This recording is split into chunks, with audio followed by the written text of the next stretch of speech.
ఈరోజు మనం చెప్పుకునే నీతి కథ మొసలి కన్నీళ్లు. దేవాపురం ఊరి చివర ఒక చెరువు ఉండేది. ఒకరోజు ఉదయాన్నే అందులోంచి బయటికి వచ్చిందో మొసలి. అప్పుడే అక్కడికి వచ్చిన కోతి. మొసలి మామా, నాకు చాలా కాలంగా ఓ సందేహముంది. నువ్వు ఏదైనా ఒక ప్రాణిని ఆహారంగా తీసుకున్న తర్వాత ఎందుకు కన్నీరు కారుస్తావు అని అడిగింది. మా శరీర నిర్మాణమే అలా ఉంటుంది.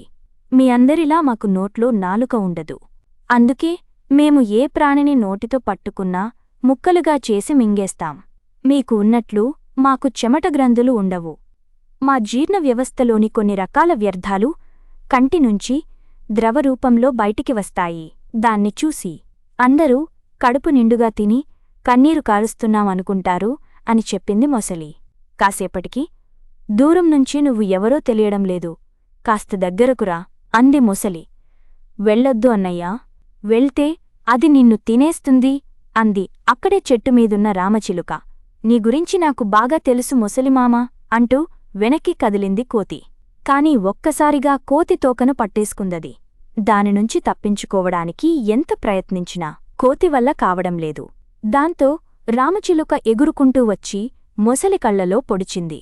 ఊహించని ఆ పరిణామానికి మొసలి కోతి తోకను వదిలేసింది. దాంతో అక్కడినుంచి పరిగెత్తిందది.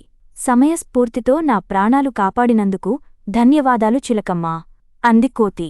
ఆపదలో ఒకరికి ఒకరు సహాయం చేసుకోకపోతే ఎలా? ప్రాణమున్న ప్రతి జీవికి ఎదుటివాళ్లతో ఎప్పుడో ఒకసారి ఏదో అవసరం వస్తూనే ఉంటుంది. కాబట్టి చేతనైన సాయం చేస్తుండాలి అని బదులిచ్చింది చిలుక.